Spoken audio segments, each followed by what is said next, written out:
Network Entertainment.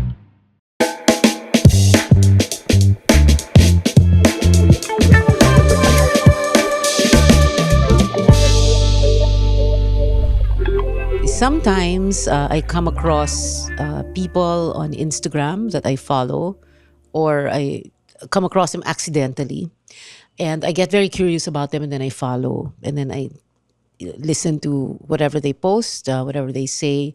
I read what they say, and then because I'm so curious about them, I decide I think I want to do an interview with these people, and.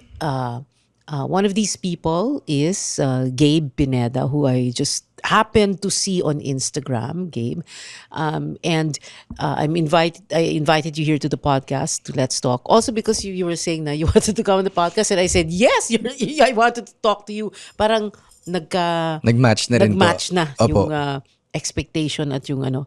So Let's Talk kasi what we do here is we decode, we unbox, unpack Wow. things, issues, whatever. But I like to do interviews with people, parang storytelling. So it's Yes really, po. this is just kwento. So Gabe, before we go any further, I just wanted to say say hello to you and to say thank you for coming over. It's my honor to be here. Thank you po, Yeah. Miss Pia, for having me. Okay. If I may ask po, what Yes. was the video or post you saw? Yung sometime September kung hindi ako nagkakamali, yung meron kong sinabi about staying angry. Oh yeah, because it was the height September of the 21. It was the height of the protests. Yes, yeah. the protests, no? And because I'm writing something for something else, for something else that's big, that's coming soon, that I'm going to be coming out with. And then in my script, I inserted that. Although I didn't, nilagay ko lang Gabe Pineda on Instagram said, ganto ganyan. Yon. And then I was going to ask you, hey, can I use this for my Of course you project? can. Ganon. Of course. So, ayan, okay. So, yon. So, I wanted to start, but sa kwento kasi, I like to start at the very beginning, no? So, I asked you earlier, diba? You're 27 years old, Yes, right? And you're from Pampanga. Pampanga. So, I want to get to know you, no? And podcast listeners and those who are watching want to get to know you also. So, tell us about you. So, born and raised in Pampanga, then you went to school there. Yes po. And then, what I think whenever I had the chance to share my story on how I became me now, like a content creator, masalimuot din po kasi yung buhay ko eh. Since was raised by a single mom, proudly was raised by a single mom. And I think that had a lot of impact with how I view things, generally speaking, in terms of social issues, politics in general. I think my mom being my guiding your North Star. yeah, my North Star helped me a lot in my navigation with how I contribute to the world. So before I was a content creator, I was a musician. I think I still am, but I don't identify as that anymore since I feel like if I do it, I'm not as it's not like I'm super good before, but I'm not as good as I was before. When you're a musician, you sing. Yeah, I sing. I am a soloist. I play acoustic guitar. I rarely play with a band. I think that also speaks about myself. I like telling stories. I think I'm a better writer than a singer. I write Storyteller. yeah, storyteller. Yeah. That's why when I was writing my bio before, it says truth seeker, storyteller, and anthem maker. So now tinanggal ko na yung anthem maker because I don't really make songs anymore. But I retained the storyteller because I love telling stories. And before, my avenue with telling stories was always songwriting. Yeah. And then come 2023, I was in a Wait. What did you take in college? I took up psychology as my major. With, Psychology. Yes po. Okay. With educational units. Okay. So And at that time, before you went into music, you were aiming to be what? well, basically, I took up psych as my pre-med. It was supposed to be it was supposed to be Dapat my pala pre-med. Dr. Gabe Pineda. Opo, Okay. dapat magiging doktor ako. But then, kasi before pa po ako gumawa ng content and before I also started writing songs, I would do write-ups on Facebook. Especially at the height of the 2022 elections. I was already typing up stuff. I was already making TikTok videos. But then I got stuck at about 4,000, 5,000 followers during that period. And then I stopped. And wait, you did content about what? About which candidate or against which candidate? Or I was doing political write-ups about former Vice President Lenny and Senator Kiko. And then that got some traction here and there. May magba-viral, merong hindi. But then when I was creating music, parang ang laki po kasi niyang anchor sa akin, yung social views ko at saka yung political views ko. That's why when I write songs, they're almost always aligned and intersecting. So nung pong nangyari yung, fast forward a little bit to 2023 December, I got in a really bad accident. And during that time, I stopped posting entirely on Facebook and on TikTok about my political views and social issues kasi nga I was trying to pursue music fiercely and passionately. But then it stopped because of the accident. I was bedridden for 2 months. After that, I was like, okay, what do I what do kind now? of can you tell us what kind of an accident it A was? motorcycle accident. I'm a bit of a daredevil before, Okay. but that kind of changed now that I have a daughter. So when I got into that accident, it was so demoralizing to a sense that my foot was already at the door of the indie scene as a musician. Kasi parang as a probinsyano myself, one of the hallmark signs that you're entering the doorsteps of the indie scene is when you get invited to gigs in Manila. And that's sort of like the dream. In my own little world, that's like the big goal for me during the time when I was a musician. Ma-invite lang ako sa ganito ganyan, masaya na ako. And then eventually nagsunod-sunod po. September, October, November, parang lagi po ako may gigs, and that was also the time that I parted ways with my record label. So I was like, oh, I'm on the right track. And then at the height of everything of that, the accident happened. And I didn't know where to pick myself up because I felt so demoralized. Kasi parang, So wait, at that time parang music was your first love, but at that Yes. time you were already posting kasi. So Opo, parang nag-intersect na po yung dalawang yun. okay, so parang parallel lives, Yes, parang ganon. Siguro- Musician and content creator. Yes. Okay. Kasi po, dahil nga, bibong bata po kasi ako eh. Parang ever since bata ko, I love creating regardless what it was. I love creating YouTube videos with my sister. I love creating, I don't know, video essays kahit po nung 12 years old, 14 years old lang ako. Kahit wala naman po nanonood. I just love expressing myself Yeah. in front of the camera. So I think that came very naturally.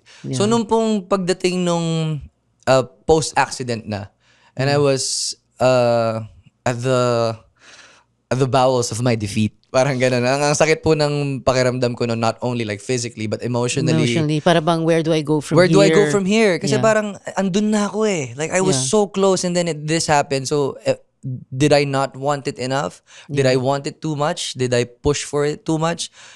And then came in content. I was like, okay. Some people would try and force to keep pursuing something even if everything is saying that it's Everything, not yeah. for you. Yeah. But then I was lucky enough to read something from the internet. Hindi ko makakalimutan yun. I think that was January 16th. I could barely stand. It says, to pivot is humility. And it felt so liberating but at the same time painful. Kasi everything inside me did not want to accept defeat na hindi para sa akin yung music. And even now, I still kind of hope that I can do it someday. But then, when I started creating content, which was funny kasi I did not start creating social issue videos or political content kasi I was trying to get out of the 2022 box. Kasi I wanna reach a wider audience. I want to express myself more freely. Yeah. That's not necessarily related or boxed to politics alone. Yeah. Okay. And so what I did was I tried to help people improve their communication skills, the way they spoke in English, the way they write stuff for their school. And at the very start, it was super duper helpful for people. But the growth was steady but slow. Yeah. So I think it was Women's Month, What year? 2024. 4. Okay. It was Women's Month and And wait, at this time, March 2024, hindi pa malinaw sa'yo where you were headed. Heading. Headed or heading. yes. Okay. Sa content creation journey ko po, parang I was still feeling it out. Oo. So parang intersection. You were at an Opo, intersection. it was like a crossroads for me. Crossroads. Yeah. You know the song, well, I'm sure you weren't born yet. Sangandaan. It was it's the theme song of Sister Stella L. Sangandaan. And the lyrics are, look it up, parang walang komplikasyon sa buhay mo noon. Kalooban mo ay panatag, kalangitan ay maliwanag, ang daan ay tuwid at patag sa buhay mo noon. Alam mong bawat pusong naglalakbay, dumarating sa sangandaan. Ganon. It talks about when you're at an intersection, then you have to decide where It you're was going. it was definitely that. Kasi I was physically fit to go back to music. Okay. I was finding some sort of success with content. Yeah. I had the opportunity. I have a pretty stable income. Yeah. Kasi I've been working since I was 17. Yeah. So- and then you have that marketing. Yeah. I have that thing with my wife. Yeah. So parang hindi po ako pressured into choosing anything else. Yeah. But then content was something that I think represented me properly. Okay. The way I express Yeah. my thoughts. Yeah, it's good for young people to hear you talk about this because, a Opo. lot of other young people are also at the crossroads, Confused no? with And what they want to do. Yeah. crossroads and then not sure, and am I where I'm supposed to be? Is this the road I should be taking, no? Yes and po. we're not talking about going to content creation. We're talking about whichever road Direction you in get on, general, yeah. okay? But I do recognize that I was privileged enough to have those choices. Kasi po hindi po lahat ng kabataan may choices na ganun. Yeah. As for me, content really represented me properly, the way I perceive myself. I think it had the right image to portray of the outside world sa social media space. Come Women's Month, may ginawa po ako ng video about the double standards for men and for women. That was What did you say there? Briefly. And then- ganito kalala. I remember it word for word kasi it was my first viral video ever. okay. Ganito kalala ang double standard sa Pilipinas. Kapag ang babae, maraming body count. When by body count, it means having slept with multiple people. okay. Maluwag, pakasta, but everything nasty about Yeah. it. And then Malandi. That was the malandi. term in the Yeah, malandi, nung bata. Oo. makate. Yeah. Pero kapag lalaki ang maraming body count, it is glorified. It is Lalaki almost worship. kasi. Yeah. Okay. Kasi lalaki kasi, tigas mo Galing. bro, Yeah. ganito ganyan. And that sort of catapulted my journey as a content creator, which I'm very glad kasi in hindsight, I was with content creators who were really, para po akong side character sa mga influencers na sikat. And I was the friend that no one knew. Uh-huh. I was friends with multiple content creators way before they got super famous. Yeah. And I kept telling to myself na, sabi ko, kung sisikat ako, hindi ako sisikat para sa isang cheap content. Kasi it's not necessarily because cheap yung content ng iba, ng mga kaibigan ko. It's just that I see creators that I do not know personally get super famous by saying stuff that's not necessarily right, but it gets applauded because it's what's rewarded sa society po natin. Kung sisikat ako, I wanna be famous for the right reasons. I wanna have a name for the right reasons. And then that video really encapsulated everything that I stood for. Going back to my first point, as a kid growing up Your mom with your with a single parent mom. mother, having heard all of those growing up, it was true to me. Basically, it was second nature. It was like breathing for me to say those words. But it was not met with grace by the male community. Kasi nga, Really? it's very uncommon for men to stand up for women. Kasi it's seen as pandering to them. It's seen as having ulterior motives, which is super understandable. But then I made the follow-up video, I think sometime around a week later, sabi ko parang, it's the only time you're ever kind to women yung kapag may kailangan kayo sa kanila, kapag may gusto kayong kapalit. Don't you do good things because you're a good person. Basically, that's where everything revolved. And I was super glad po kasi nakalabas po ako sa political box. I was able to step out of the political box kasi it really got dangerous at 2022. Because napakarami pong, kahit hindi naman po ako kilalang-kilala noon, like kung paano kilala sina Attorney Jess Falsis, ganyan, sa political content creation. So may mga threats Marami ka na po pa. noon. Compared pa po ngayon, parang ngayon po parang nanumb na lang din po ako. Pero that time, as a nobody content creator, it was really scary for me. Kasi parang, oh my God, content creators get these kinds of threats.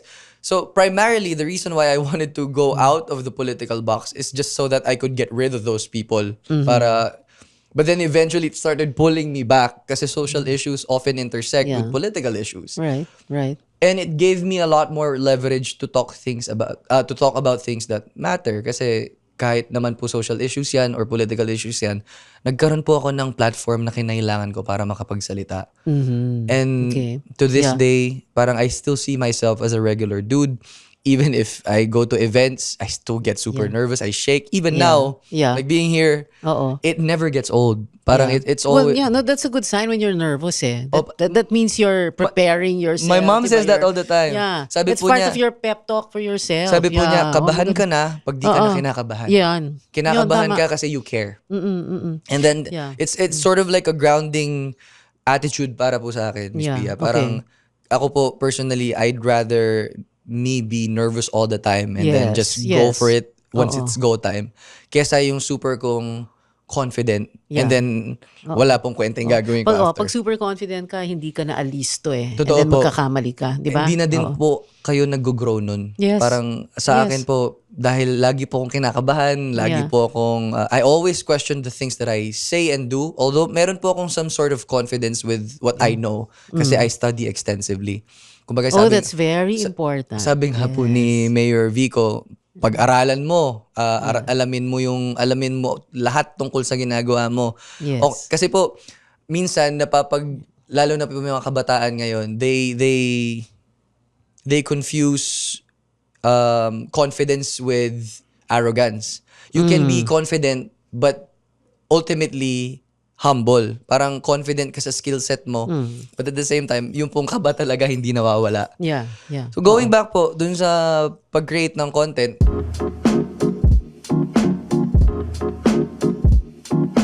Hello, welcome to Walang Edit with Lil and Lim with my co-host Judd Gregorio. Hell yeah! This is a new podcast where we talk about funny, unfiltered conversations, talk about dreams, passions, ambitions, fears, Plans of revenge? plans of revenge. Mostly that. Mostly that. So if you want to tune in, this is powered by the Pod Network Entertainment. So listen to us on Spotify. Thank you. I think at some point I gained about 48,000 followers in a Wow. day. Wow. Okay. That's on IG? That's TikTok? on TikTok. What? Okay. And for the longest time, I wasn't paying... 48,000 in a day In a because day. of the because of the March 2024 Women's Month or yung mga protesta na?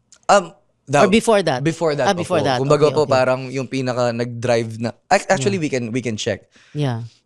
how many Sige. followers it got me. Ito po, tingnan natin. This was that video, by the way. Pakita Yung po. sa Women's Month, ha? Apo. Ito po yun. Yeah, this was it. I was wearing blue and we're wearing blue again. You like blue? I love blue kasi I love blue, okay. para it gives me justice yung pong pagka-moreno ko. Ito po, more insights. I think Wait, ilang likes yan, yung Women's 1.4 million po. Oh, shucks. Grabe. Okay. But I Yeah. don't want to go really hard on the numbers. Pero parang ito po talaga kasi yung video nag-catapult sa akin. It gained me the audience I needed. It Yeah. gained me the haters that I did not like.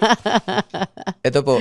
It Yeah. got me 46,000 followers Wow. In one day. in a day. Grabe. Okay. So- but you know what, Gabe? I discovered you. How I came across you. Yun nga, yung yung mga protest rallies, no? So my impression of you nga was a content creator who does political issues, parang ganon, diba? So I'm surprised na, oh, okay, you did all those Women's Months before That's that where I and stuff started like po. that. Which is Okay. actually also interesting po, Miss Pia, kasi some people like my political views, but not my social views. Some people love my social views, but hate my political views. And it's such an Yeah. interesting thing to witness as a creator. And a humbling one also at that. Kasi po, masaya po ako na hindi ako echo chamber. Yeah, oo. But you know, it's interesting. When you say some people love, some people hate, ganon. Hindi ba pwedeng, this is how, because I'm a journalist. Yes po. So I listen to all sides. And what we call, and this is something I teach in school, no, yung Ateneo, yung to bracket your bias. Yes no? po. So that I can listen well to anyone I'm interviewing like you. Opo. All my biases, all my opinions, thoughts, and feelings, I adjusted, bracket them. yeah. I literally bracket and then set them aside. Yeah. Or you put them in a box so that I can listen better. So Unfortunate- hindi yeah. ba pwedeng ganun na lang? Diba? Totoo po. And for young people who are listening to you now and watching us now, baka pwedeng ganun na lang para we can learn something. Totoo po. Because you don't have to hate or like something. You can just listen. Yes and then po. you learn something. I think that's in a very polarizing society. Napakahirap po, not just for the youth, but I guess for the majority of netizens to have that kind of mindset where they get to bracket majority of their biases. I think including me. I'm not Yeah. like a saint or whatever. Yeah. No, but para we can hear each other. Pero napakaganda po Diba? sana nun eh. Para we Diba? can hear each other lang. Ano ba namang masama sa makinig ka muna? Papakinggan mo. Pwede namang, I don't agree with you, pero hindi kita, I'm not going to hindi kita mumurahin dahil I don't agree with Oh you. God, you should see my DMs, Miss Pia. Yeah, I'm sure. But kasi Yeah. kasi people are, I would say, reactive in social media, that they feel, I as well, I hate, I don't like using the word they kasi kahit naman po ako pag minsan biktima din po ako ng ganong klaseng pag-uugali na we fail to take a pause, take a breath, take a breather, tapos pakinggan mo muna yung sinasabi ng tao. What do you like about it? What do you dislike about it? Parang eat the meat, throw the bone. Basically, parang ganun po. Pero with my type of content, it tends to get really polarizing. Parang I wouldn't say that they hate my content per se. It's just that some people can't stand some of the things I stand for. Yeah. But they really, really support some of the things I stand for, which I find really interesting. Kasi po, parang some creators, netizens just hate them in general. Yeah. Like everything they put out. The reason why I'm glad that people have differing opinions when it comes to contents I put out is that kahit papano, nakapag-cultivate po kami ng culture na we can actually talk. Yeah. Pwede nating pag-usapan. Oo. Pwede nating upuan so long as you're willing to do that. Kasi po para sa akin, kapag nakakita na ako ng ad hominem remarks, kapag ano, kahit ako po, Miss Pia, pumapatol po talaga ako sa ganyan. Tatawagin kitang pangit, tatawagin kitang bobo. Pero, like I said, I am not a saint. But if I see a person genuinely curious about what I have to say, I give them time. Sometimes I even send them a DM. Here's what I think, bro. I think dito nagkakamali yung paningin mo versus sa paningin ko. And I think we should have more of that. Yeah. Kasi Oo. we should be talking even if we disagree. Bakit po, hindi, di ba? It gets really interesting when you have differing beliefs and opinions, and then you get to talk in a civilized manner. Yes. And then you find the synthesis in between. Right. And then you realize, tao din pala siya. Yes. Diba? yes. Because we are all human. Totoo diba? po, totoo. And napaka-rare po ng ganun. And it's sad that it's rare, but I think that's one of the things I stand for, to cultivate continually a culture like that, na no matter how hostile some of my bashers and oppositions can get, I will always look for the person who have differing opinions with me, but is curious enough to ask. Kasi po, parang I am always met with hesitance, even with my followers. Kasi parang, oh, but you're a guy. Why are you speaking up for women? Yeah. Ganun. Why and not? that, diba? and that's Yeah. totally understandable. Yeah. In fact, I invite people to be hesitant. I invite women to be hesitant about my content. Kasi it's very understandable for you to question my motives. Yeah. But then again, I have my reasons. Yeah. I have a single mom. I have a single parent that's Yeah. a single mom. I have a wife and I have a daughter. Yeah. So those are primarily, and I have sisters. Those are primarily the things that I stand for, and those are the parang Yun yung humubog pundasyon sa'yo. po, ganun. opo, Yun na yung pinaglalaban pundasyon mo. ko. Okay. Wait, you brought up a term kanina, no? And which we are all familiar with, echo chamber, Yes no? po. And that becomes dangerous when you only talk to those that you agree with. Oh, yeah, Diba? So definitely. Then echo chamber, or di ba, some people, ano ba yun? Silo ba yun? Para bang nakikinig ka lang sa yung Pumapanig pareho. sa'yo, opo. Oo. And then wala na, you're just disregard limited to everyone. that. So kami lang yung tama, ako lang yung tama, everybody else is mali. Yes Pwede po. ba yun? Di ba hindi? But I mean, who are we to say na tayo lang ang tama? Yun nga po eh. Kasi parang what's interesting about life is that nothing is ever constant. I think the only constant thing is change. Di ba po? Pati po yung mga opinions ko nung medyo kabataan ko, nung mas bata po ako, hindi ko naman po na sila opinions ngayon. I think ang growth po ay guaranteed sa isang tao. Either it's negative growth or positive growth. It's guaranteed sa isang tao na magbabago ang opinions niya either for the worse or for the better. And I hope it's for the better. And sana, kaya nga po palagi kong panawagan sa mga like straight guys who want to stand up for women, but it's scary kasi you're always met with either hesitance or resistance mula sa kapwa mong lalaki. Kasi po, hindi siya rewarding, Miss P. Kasi That's sad. rewarding lang siya para sa akin kasi in terms of content and engagement, of course, it widens my platform. Yes, that's very true. But for a normal guy, like who has a 9 to 5, and then he stands up for a woman who's being met with microaggression in the workplace, that's very tough to do po eh. Kasi kahit po ako, for example, sa circle of friends na, for example, meron ako, tapos may magsasabi ng isang misogynistic na remark, it's very hard to speak up. Kasi it's not really the person that you're against, but a system that perpetuated it for a long time. Yeah. Na if you go against it, you are seen as the bad guy, ironically. Yeah, oo. Diba? Even if you're actually standing up for what is right. Oo. But when you do things like what you did back in March 2024, you slowly changed that system. I Diba? hope so. And Sana the po. mere fact that there was a lot of very positive reaction to it. And I'm sure, even, other, yung mga male listeners, kahit hindi, or readers, kahit hindi nila sinasabi, nag-agree din naman sila. Actually Hindi po, naman, yung diba? mga male audience / oppositions ko po, marami sa kanila ang ayaw sa social stance ko. Pero todo suporta sila sa politics ko. Kasi po parang sasabihin nila hindi man ako agree sa views mo about women or LGBT and whatnot. But I do stand up with you for your political beliefs. And I think for me, that's a very refreshing start. At least we intersect somewhere. Yeah. Di ba Yeah, po nagkakaroon tayo ng middle ground. Yeah. Na even if you don't necessarily agree with me and my views about patriarchy and whatnot, at least man lang we are united sa isang magandang moral grounding. Di ba po? Parang ganun. So your political views are what? Sige nga, in one sentence, can you say it? In one sentence, my political views, patas at mapagpalaya. Meaning? I hopefully want to change society for the better in hopes that if my daughter in her lifetime, she gets to see a version of the Philippines that she can be proud of, that her dad was a part of that change. And marami pong ang number one na sinasabi po sa akin ng mga tao, Gabe, masyado kang idealistic. And yes, that's true. And I am embracing that with all I am. Idealistic ako, oo.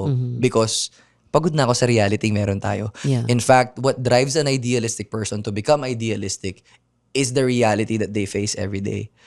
And even if it's unrealistic to believe that we will see change in the lifetime that we have, I think it's very important to do it anyway for the hope of it all. Right. Parang kahit po, Gabe, sa ginagawa mo ba, sa tingin mo may magbabago ba? Bro, probably wala.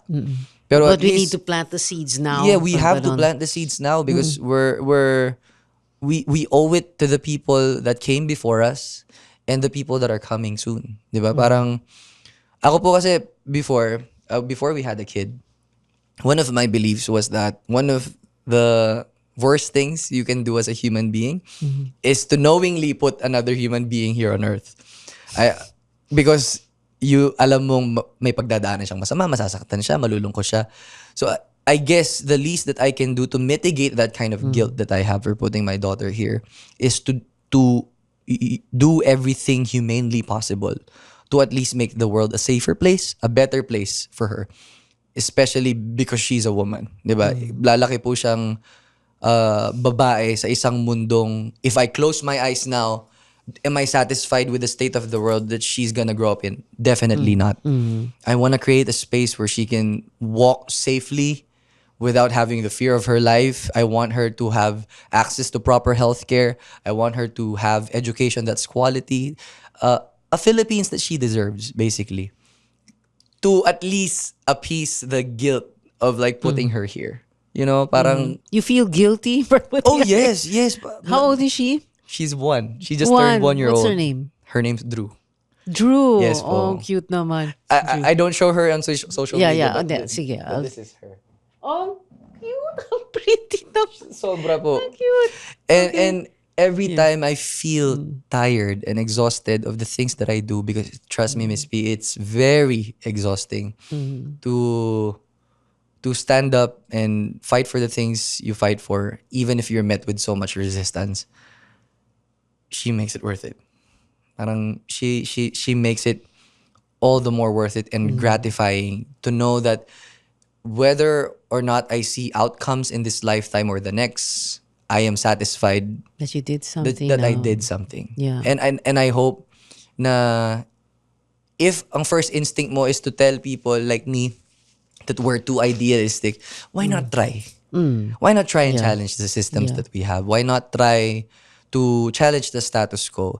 Kasi in reality, a lot of men are calling me idealistic because this system favors us heavily. Kami po, kaming mga lalaki, we are, ang male privilege po, totoo siya. Yeah. Kumbaga, I can get away with so many things. I can say so many things and get away with it. And do many things and get away with it simply because I'm a guy. And if you call someone like me idealistic, I just hope that you try. Try and, hindi naman, I always say this with my talks, it doesn't have to be grand.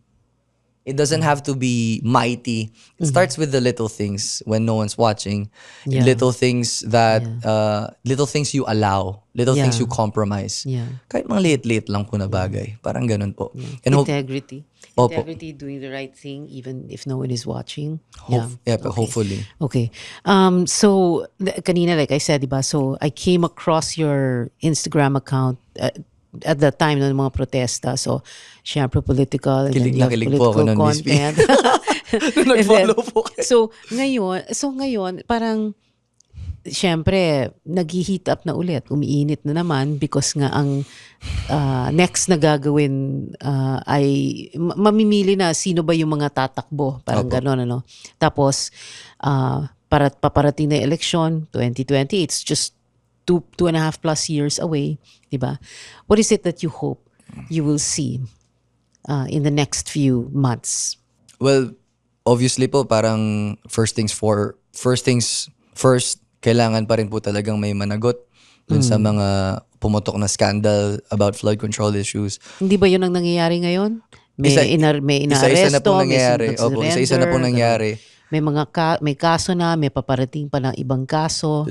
Kailangan po magtuloy-tuloy yung ganong klaseng kultura at atmosphere kasi we've been soaked in a culture where that's not normal. Parang ang normal ay korupsyon, ang normal ay passive participation from the masses. But now we're trying to create a new normal where regardless of the political spectrum you stand on, we have a common ground that at least we are all asking for accountability. And that's great.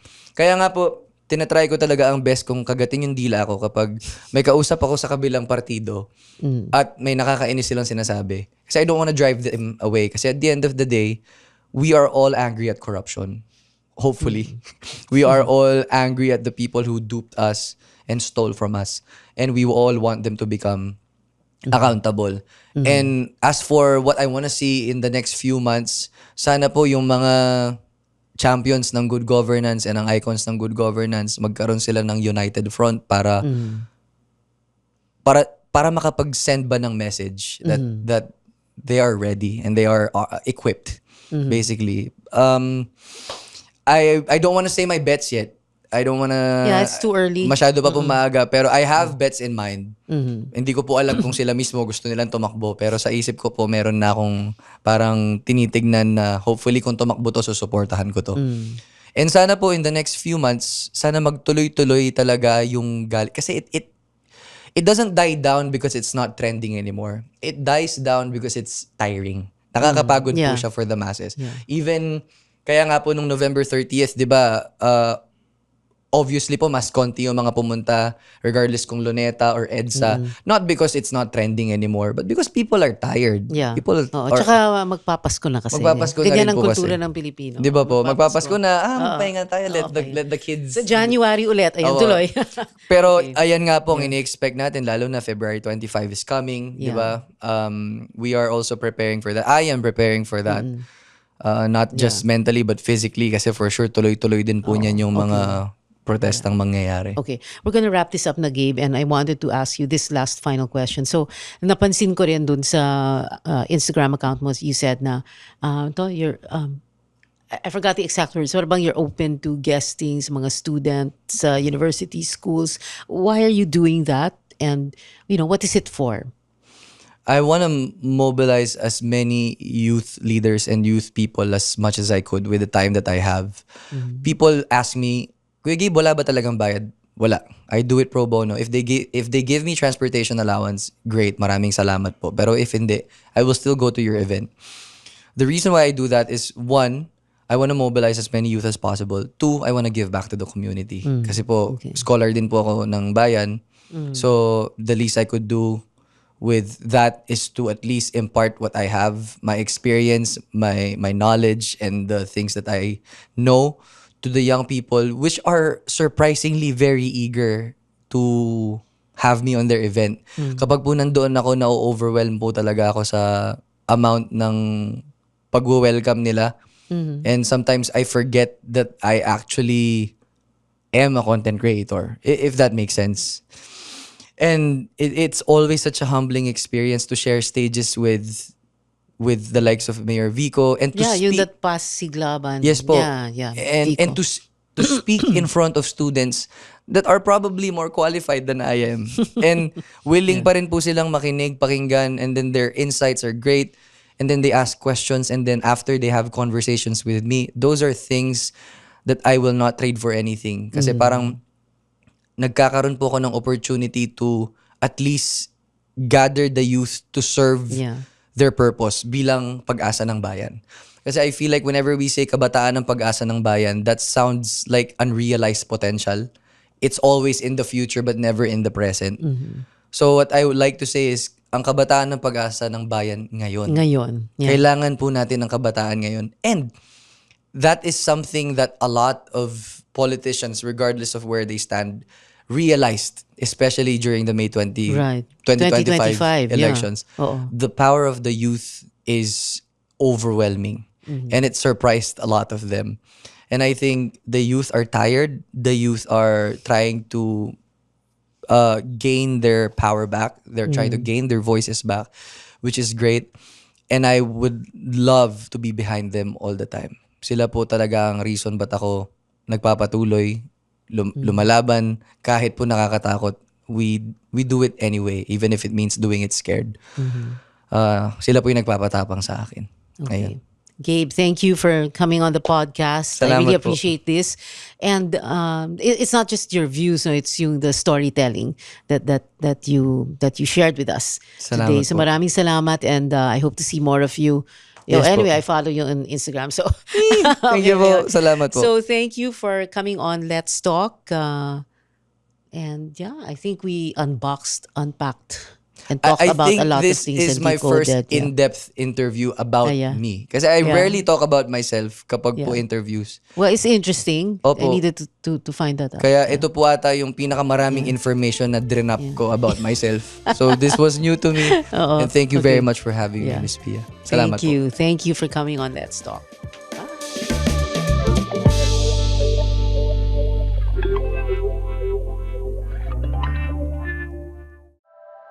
The opinions of podcast creators, hosts, and guests are not necessarily reflective of the official stance of the Pod Network Entertainment, its hosts, or other network programs. The content created by the people behind the podcast is personal and not meant to harm any religion, ethnicity, group, organization, company, or individual.